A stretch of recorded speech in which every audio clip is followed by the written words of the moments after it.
உறவுகள் அனைவருக்கும் வணக்கம். இன்றைக்கி நம்ம இந்த வீடியோவில் என்ன பார்க்க போகிறோம் பார்த்தீங்கன்னா, இது எல்லாமே வந்து கடல் முத்துலேயே வந்து வரக்கூடிய முத்து பிரேஸ்லெட்டு. இது வந்து எஸ்எஸ் மெட்டல் ஸ்டீலு. இந்த ஒவ்வொரு பிரேஸ்லெட்லேயுமே வந்து கரெக்டாக 6 முத்துக்கள் இருக்கும். 6 முத்துக்களை வச்சு நம்ம இந்த மாதிரி எஸ்எஸ் ஸ்டீலில் பண்ணுறது. இதிலே வந்து அட்ஜஸ்ட்மெண்ட் எல்லாமே இருக்குது. டைட் பண்ணிக்கிறலாம், லூஸ் பண்ணிக்கிறலாம். இதை பக்கத்தில் காட்டுறேன் பாருங்கள்.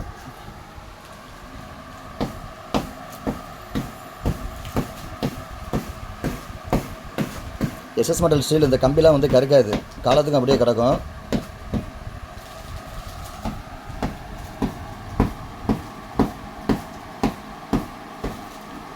இந்த முத்தையெல்லாம் நீங்கள் வாங்கி கரெக்டாக நீங்கள் கண்ணாடியில் கூட வந்து உரசி பார்க்கலாம், ஒன்றும் பிரச்சனை இல்லை. இது எல்லாமே வந்து ரியல் பேர்ல் தான். கண்ணாடியில் உரசினோம்னா அதில் வந்து ஃபுல்லாகவே பவுட்ரு வரும். ரெண்டாவது கண்ணாடியில் தண்ணியை ஊற்றிட்டு இந்த முத்தை உரசினீங்கன்னா அதில் வந்து பால் மாதிரி வரும். இந்த மாதிரி வந்தால் மட்டும்தான் ஒரிஜினல் முத்து. பவுட்ரு வரலை அப்படின்னா டூப்ளிகேட்டு. பிரேஸ்லெட்டில் வந்து நிறையா மாடல் இருக்குது. நான் ஏற்கனவே கரெக்டாக நிறைய இதில் போட்டிருப்பேன். நான் அடுத்த வீடியோவில் எல்லா இருக்கக்கூடிய மாடல் எல்லாத்தையுமே வச்சு ஒரு வீடியோவை எடுத்து போட்டு விட்றேன். சரிங்களா? தேவைப்படுறவங்க கண்டிப்பாக கால் பண்ணுங்கள். மீண்டும் உங்களை அடுத்த வீடியோவில் சந்திக்கிறேன். மாரி சீசல் ஷாப், தனுஷ்கோடி.